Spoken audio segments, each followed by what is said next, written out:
Hi everybody, this is Tim Blankenship with Divorce661.com, and today we're doing a screen share here, and what we're talking about specifically is something that's very important you need to watch out for when filling out your summons and petition.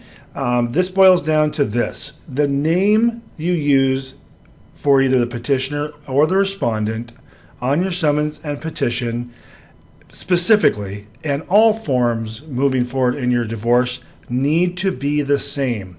We're getting a lot of clients who are coming to us who tried to start their own divorce, and what they're doing is they're filling out the summons and petition, but the names are not matching, meaning they're making a slight change. Maybe it's a middle initial, maybe it is using a full first name instead of a short name like Thomas versus Tom.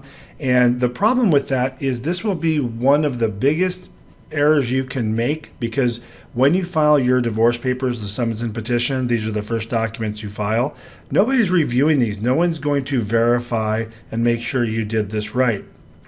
So the problem with this, first of all, let me show you what I'm talking about, and then I'll tell you why it's such a big issue, and you're going to want to continue listening to this. So here, if you started with John Smith as a respondent and Jane Smith on the summons here, you're going to want to have these exact same names on the summons as you do the petition. So here we have Jane Smith, John Smith as respondent. This is perfect.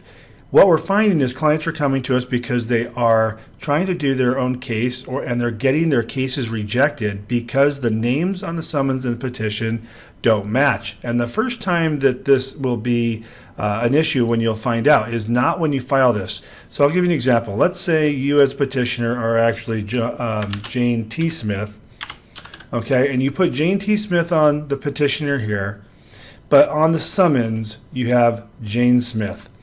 When you go to file either your judgment or your request to enter default, this will be the first time that the clerk's going to actually look at your forms. If they notice, and they will, that you have Jane Smith here, yet on here you have Jane T. Smith, they're going to say these are not the same two people. The names of the petitioner do not match on the summons and the petition. Now here's what's going to happen.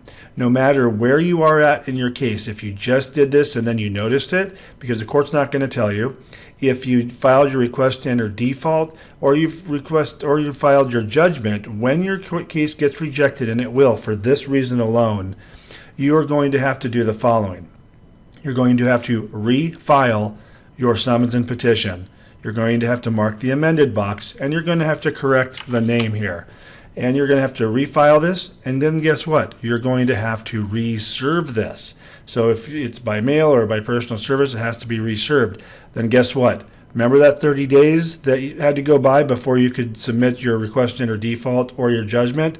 That's right. You have to wait another 30 days, thus giving the other party another chance to respond to the case. So if you're kind of one of those cases where you're hoping they don't respond and you just want to put this through on your own and do a default case, you're giving the respondent another chance to respond, because you have to wait another 30 days after filing the amended summons and petition, and then serving it on them and waiting the 30 days. So keep that in mind. What we recommend as a best practice is whatever name you have here, make sure that's the name you have here, and on all forms moving forward through your divorce. This is Tim Blankenship with Divorce661.com. We can help you with your divorce anywhere in California. Make sure to give us a call. We can help you from the very beginning, or pick up where you left off or are having trouble with your case. Thanks for watching, and we'll talk to you soon.